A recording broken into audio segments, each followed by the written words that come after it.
Nacida en Brasil, ¿con cuántos años? Nacida en Brasil, Lía, mi esposa.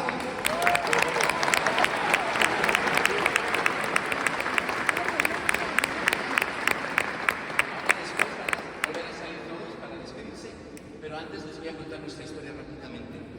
Yo vengo de una familia de 6 generaciones de artistas, del lado de mi papá y de mi mamá, y empecé a hacer malabares muy pequeño, a los 6 años. Como han visto a mis hijos, chiquitito comencé a entrenar, ya yo soy la 6ª generación, mis hijos ya son la 7ª generación, y cuando era joven pensaba que tenía muy claro lo que quería hacer. Yo pensaba que quería ser un buen artista para viajar por todo el mundo, ganar mucho dinero, ser famoso y tener muchas novias en cada ciudad.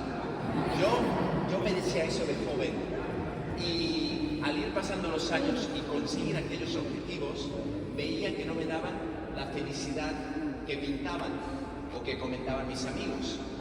Y así fue como pasaron los años y conseguía cosas muy buenas profesionalmente. Por ejemplo, a los 14 años trabajar en un espectáculo para la televisión de Japón. Excelente. ¿Qué más? Bueno, pues a los 16 años para la BBC de Inglaterra, un espectáculo para la familia real.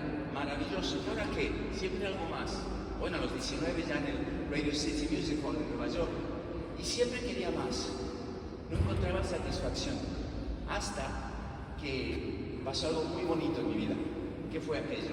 Pues el sacramento de la confirmación. Si no fuese por ese momento que tuve el sacramento, yo creo que no estaría aquí hablando con ustedes ahora. Porque hasta ese punto en mi vida vengo de una familia que se decía católica, cristiana, pero más de tradición que de convicción. Y bueno, ellos me llevaron a bautizar al mes de haber nacido en Lima, Perú, cuando estábamos de viaje con el espectáculo.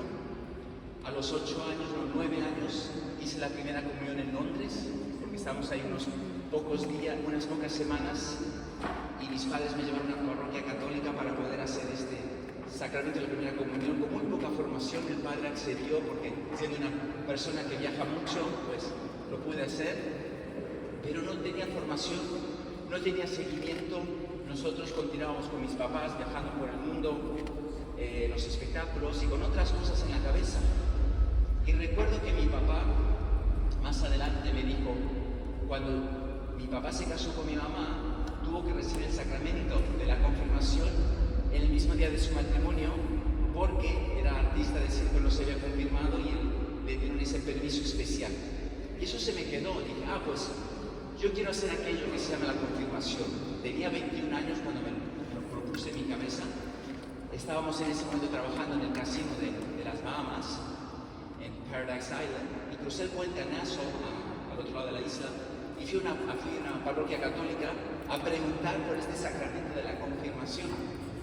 Y ahí el párroco me atendió y dijo, se sorprendió de mi historia y dijo, bueno, si quieres recibir el sacramento de confirmación, ¿cuánto tiempo vas a estar aquí? Y le dije, 10 meses, que fue el tiempo más largo que pasé sin moverme hasta ese momento. Y dijo, bueno, sí, en unos meses viene el obispo a impartir el sacramento de la confirmación, podrás recibirlo siempre y cuando vas a las clases de confirmación con los jóvenes de 14 y 15 años. Y dije, me parece muy bien, fui a las clases y allí empecé a tener muchas preguntas, el por qué Dios, por qué la iglesia, los sacramentos, el papel de la Virgen María, tantas otras religiones, y todas estas preguntas tenían respuestas. Cuanto más intentaba conocer a Dios y su iglesia, más sorprendido quedaba yo del tesoro que tenía en esta fe católica y que no había aprovechado hasta ese momento. Y recuerdo que un momento fuerte, que yo llamaría, ese es mi proceso de conversión, un momento fuerte de mi conversión, fue estar rezando en la iglesia y mirando un crucifijo.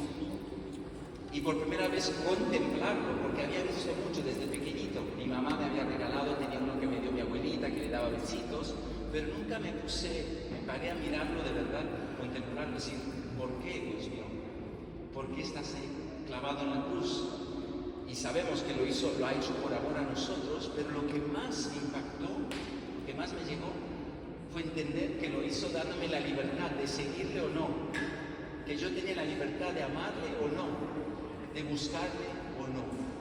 Él estaba ahí clavado en la cruz por mí, me había salvado, pero no me obligaba a nada. Y eso fue lo que más me sacudió en ese momento, esa libertad que Dios nos da, ¿no? Entonces yo sentía que Dios me había dado tanto que yo quería hacer algo mejor. Y recuerdo que con mis amigos del catecismo intentamos hacer cosas buenas, apostolados, hacer acciones buenas para los demás, y me sentía muy bien haciendo eso. Pero en la noche, cuando regresaba al mundo artístico con mis otros amigos del espectáculo, yo continuaba haciendo cosas que no estaban bien moralmente, y esa doble vida no me estaba dando paz. Y recuerdo que un día en la iglesia, rezando a Jesús, le dije: Dios mío, tú que haces milagros, ayúdame a ser coherente con mi fe, no solo cuando es fácil con mis amigos de la iglesia, sino cuando más me cuesta en el mundo artístico. ¿Y qué pasó? Pues que Dios hace milagros. Si tú pones de tu parte, confías en Él, Dios hace milagros. Y veía que con la ayuda de Dios era posible ser coherente, y veía que comenzaba a sentir una nueva felicidad buscando hacer su voluntad. Me confirmé, y poco después mi siguiente contrato fue viajar a Monte Carlo, al casino de Mónaco, a trabajar en un espectáculo, y frecuentaba casi todos los días la iglesia a rezar o a los sacramentos, y le decía: Dios mío, ¿qué quieres de mi vida? Ahora estoy tan a gusto contigo. Y allí conocí a un movimiento católico llamado Regnum Christi, y veía yo que en este movimiento había muchos jóvenes que se iban a dar 1 o 2 años de su vida como colaboradores para ayudar a la iglesia. Y estos jóvenes lo tenían todo allí en Mónaco, lo dejaban todo para ayudar a los demás. Y yo decía: ay, qué bonito, me encantaría hacer algo así, pero soy artista, no podré. ¿Qué me estaba diciendo? Sentía que no, yo tenía que hacer algo más por Dios. Y decidí dejarlo todo por 1 año, a ver si iba a aguantar, a ver si iba a poder hacer todo 1 año dedicado a Dios, dejando el mundo artístico a un lado. Y bueno, me fui, estuve 1 mes de formación en Roma, y después me enviaron a trabajar con jóvenes viajando por Francia. Y allí en Francia pasaron las semanas, los meses, y al terminar aquel año, me di cuenta que aquel año había sido el año más feliz de toda mi vida hasta ese punto. Y me preguntaba por qué, con todo lo que había hecho antes, de joven, con todos los viajes, todos los éxitos, ¿por qué sentí tanta felicidad en este año? Y la respuesta estaba clara: porque en este año entendí que la felicidad no estaba buscándome todo para mí. Yo hasta ese punto siempre me había buscado todo para mí, en las relaciones, en las amistades, el mismo espectáculo que hacía era todo para mí. Y en aquel año, en Francia, pues intentaba buscar el bien de los demás. ¿Cómo puedo ayudar aquí? ¿Qué necesita esta persona o esta situación? ¿Cómo puedo utilizar este don de los malabares para la alegría de los otros y no para mi propia satisfacción o bien? Y ahí sí, por primera vez comenzaba a sentir una paz, una felicidad que no conocía. Esa es la paradoja, ¿no?, de nuestra fe cristiana. Cuando uno más intenta dar, más recibe. Y cuando uno piensa mucho en uno mismo, pues es muy difícil de encontrar satisfacción. Recuerdo que después de aquel año dije: bueno, ¿será que Dios me está llamando a la vida consagrada, religiosa, sacerdotal o a formar una familia? Y lo que me daba mucha paz era estar abierto a lo que Dios quisiera, porque sabía y sé aún que Dios solo quiere tu plena felicidad. Yo sabía que el camino, la vocación que Dios te pone es para que seas plenamente feliz. Entonces yo confiaba en eso, entonces estaba abierto a la vocación que Dios quisiera para mí. Y hablando con mi director espiritual, con mucha oración, bueno, yo sentía que Dios me estaba llamando a formar una familia, pero como no tenía novia en esa época, comencé a hacer algo que decidí hacer apenas sentía esta inquietud, de que siento que Dios me está llamando a formar una familia. Pues comencé a consagrar a mi futura esposa al Sagrado Corazón de Jesús y al Inmaculado Corazón de María. Cada mañana me propuse en mi oración de la mañana, en mi ofrecimiento de obras, de hacer esa consagración, diciendo: te consagro, Señor, a mi futura esposa, a tu Sagrado Corazón y al Inmaculado Corazón de María. Guíala, cuídala, protégela, bendícela y guíamela a mí hoy o en 10 años, donde tú quieras. Y hacía esta oración cada mañana. pasó desde que comencé a hacer esta oración hasta que me casé? Pues pasaron exactamente 10 años, que para muchos quizás es excesivo, pero no lo fue para mí. Yo necesitaba esos 10 años de purificación, de vivir en esperanza, de confianza en Dios, de vivir en la castidad, esperando a mi esposa, porque no la había vivido antes. Entonces, confiando en Dios, vivía de esa manera, esperando a mi esposa. Yo regresé al mundo artístico y allí conocí a chicas simpáticas, comenzamos a salir, pero la relación no funcionaba, porque no tenían los mismos valores, no teníamos los mismos valores, y lo teníamos que dejar. Bueno, después en los movimientos católicos o en alguna parroquia conocí a alguna chica simpática que sí tenía los mismos valores, comenzamos a salir, pero tampoco la relación funcionaba, porque siempre estaba viajando, pero yo seguía rezando y confiando en Dios, que Dios algún día me iba a guiar a mi futura esposa. Y recuerdo que eran momentos duros, porque en esos últimos años antes de conocer a mi esposa, pues tenía amigos que se decían amigos en el mundo artístico que me empujaban a hacer cosas que no estaban bien. Me decían, mira, esta chica está aquí detrás de ti, ¿por qué no te aprovechas estando aquí en esta temporada, en este show?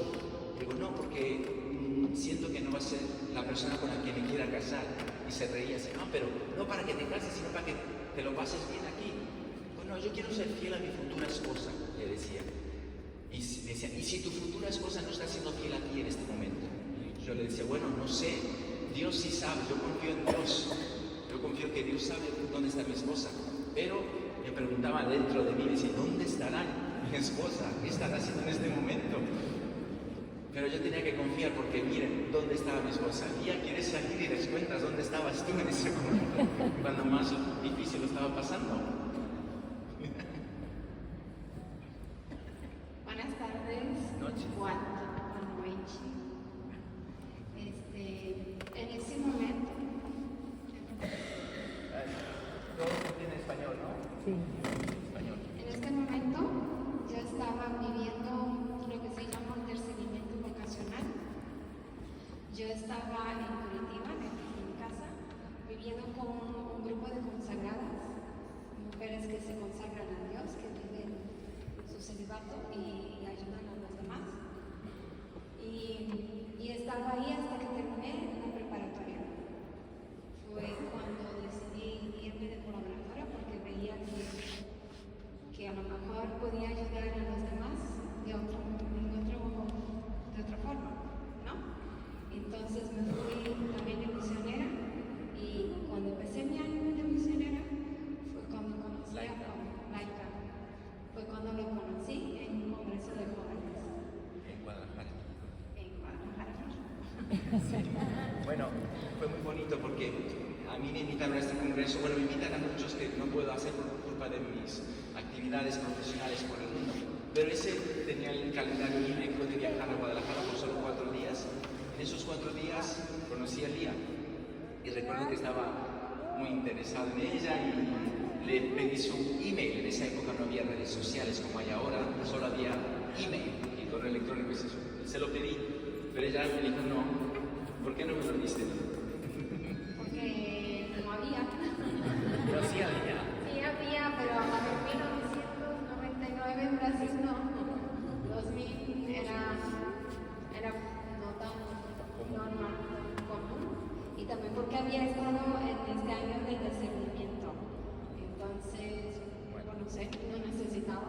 No tenía. Entonces nada, yo pensé, bueno, no es la voluntad de Dios. Y yo no supe nada de Lía pasé 2 años sin saber nada de ella, nada. Y después de 2 años de la nada, recibí un correo electrónico de una tal Lía que me decía, hola, no sé si te recuerdas de mí, soy la colaboradora de Brasil, que nos conocimos en México, ya estoy de regreso aquí en Brasil y quería agradecerte tu testimonio de allí y saber cómo estabas. Y yo le contesté en serio, claro que me acuerdo de ti, ¿estás casada? Y me dice, no, estoy aquí estudiando Derecho.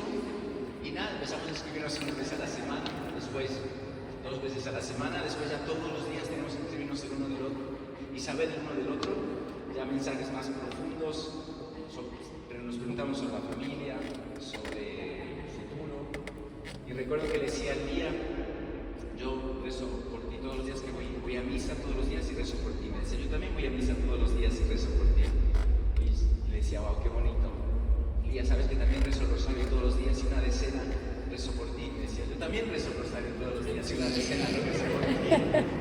Digo, qué bonito, tenemos que vernos, porque esto por email solamente, ¿cuándo nos podemos ver? Yo estoy preocupado aquí con espectáculos en Europa y le pregunté, ¿cuándo tienes tus vacaciones de estudios? Y me dijo, bueno, siendo Brasil es en verano, es la época de Navidad. Y le dije, pues en Navidad yo estaré trabajando unos cuantos meses en Berlín. Y allí en Berlín conozco una familia católica muy linda que te puede hospedar. ¿Por qué no vienes? Así conocemos la ciudad, te hospedas con esta familia y nos vemos más seguido. Bien, voy a preguntar a mi papá. Pregunta a su papá y por supuesto su papá dijo, no. Yo siendo papá lo entiendo perfectamente. Pero bueno, dije, a ver cuándo va a ser lo posible de verla. Pero por providencia, mi papá empezó a indagar esta persona este chico que le está invitando de Europa, ¿quién es? Y le preguntó a un padre que conoció a otro padre que me conocía bien, y ese padre le dijo que si yo le estaba ofreciendo una familia católica para hospedar a su hija, que seguramente era así. Entonces confió su papá y le dijo, Lía, si quieres ir a Europa, te doy la bendición, el permiso. Y enseguida, al último momento, buscaron un vuelo que llegase a Berlín. Lo único que encontramos a última hora fue uno que llegó el 25 de diciembre, el día de Navidad. Y allí muy nerviosos la fui a recoger y lo primero que hice fue la llevé a la capilla donde yo rezaba todos los días para mostrarle donde rezaba por ella y rezamos juntos ahí. Es una capilla que está dentro de un hospital. Y después ya todos los días nos veíamos y lo más bonito que desde el principio ya solo buscábamos la voluntad de Dios y yo también. Entonces fue muy fácil enamorarnos, fue muy fácil ese camino juntos y también el inicio de este bonito noviazgo.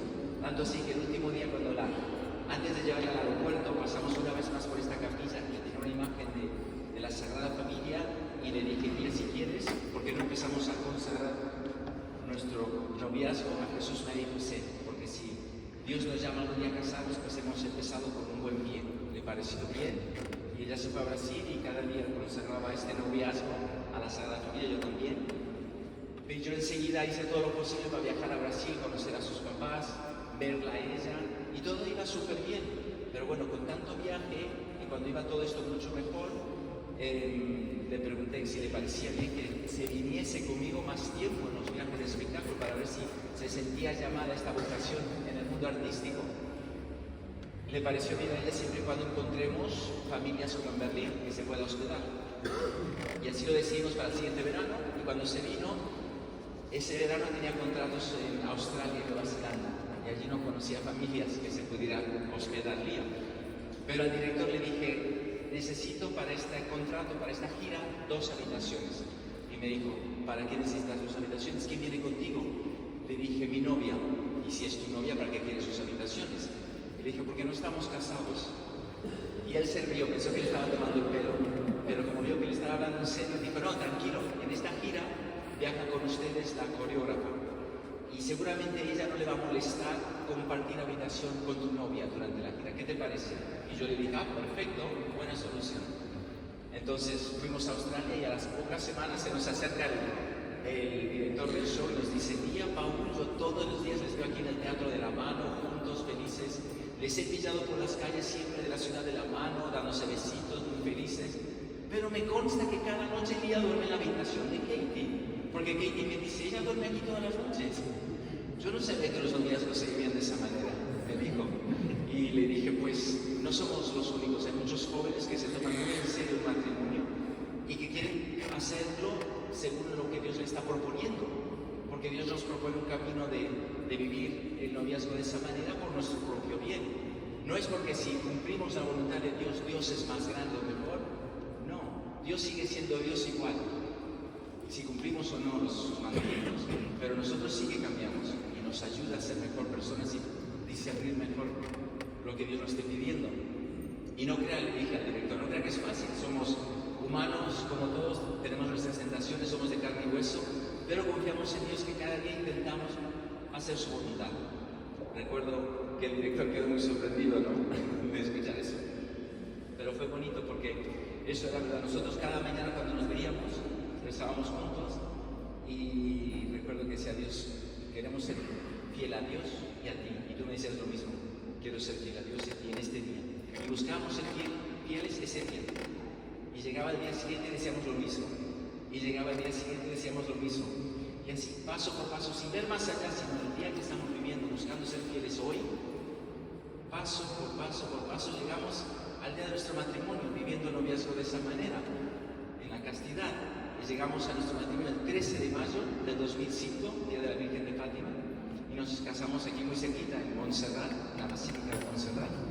Y fue un momento muy bonito, y nunca pensamos que algún día íbamos a estar diciendo esto en público, ¿no? Lo que hemos vivido. Pero yo creo que es muy importante compartirlo para que vean lo grande que es Dios, a pesar de nuestras flaquezas, debilidades, que Dios hace milagros y que todo se puede si uno confía en Dios. Y ahora estamos solamente tan agradecidos y hemos vivido este noviazgo, hemos comenzado el matrimonio confiando en Dios. A los 3 meses de habernos casado tenemos la dicha de actuar para el Papa Benedicto XVI en la Jornada Mundial de la Juventud de Colonia, en Alemania. Y después, en diciembre de ese mismo año, al final del año, me dijiste que estamos esperando nuestro primer hijo, que iban a ser en agosto. Y dije, genial, porque vamos a estar en gira por toda Europa y en agosto ya volveremos a casa. Nuestra residencia es aquí en la Costa Dorada, en España. Pero estábamos viajando por Alemania y el espectáculo tuvo mucho éxito y prolongó hasta septiembre. Y entonces, estando en Berlín, la última ciudad, tuve que preguntarle a un amigo, aquí van a ser nuestro primer hijo, ¿qué maternidad nos recomiendas? Estábamos un poco nerviosos, ¿no? Por ser nuestro primer hijo. Y me dice, no te preocupes, la mejor es Sacred Child. Y me dio la dirección, la pusimos en el GPS del coche. Cuando llegamos a esa clínica, a ese hospital, vimos que era aquel que tiene la capilla donde empezamos a rezar nosotros. Y en esa misma capilla nació nuestro primogénito. En esa misma capilla estaba rezando, agradeciendo a Dios por el nacimiento de su primer hijo, Pablo, ¿no? Hace 17 años ya. Y así fue como nació el siguiente, viajando, confiando en Dios, y ahora solamente podemos agradecer a Dios por lo que ha hecho. Y nada, o sea, qué bonito que desde el principio también con nuestros hijos podemos vivir de esta manera e intentar compartir con ellos esto que estamos viviendo, ¿no? ¿Quieren venir aquí, Pablo, José, Lili, los pequeños, para que les comenten algo muy importante que hacemos cada noche?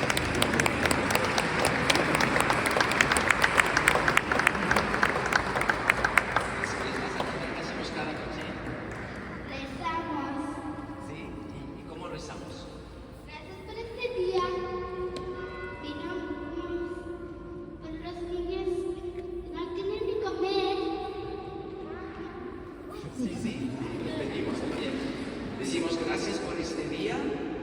¿Y qué más? Perdón si fuimos malos. Y también vamos a hacer en el otro día más muy bien. Mejor, exactamente. Es muy simple. Esa es la oración que enseñamos desde pequeñitos. Es simplemente gracias por el día que hemos vivido, recordando aquellos aspectos del día que hemos vivido. El perdón si fuimos malos, nos pedimos perdón mutuamente, pedimos perdón a Dios y ayúdanos, Dios mío, a ser mejor mañana. Nada más, eso es lo simple que hacemos. Y desde muy pequeñito, los grandes empezaron a hacerlo también, y ahora la oración es más larga, pidiendo por los amigos, las personas que hemos conocido en este día, como ustedes que vemos ahora.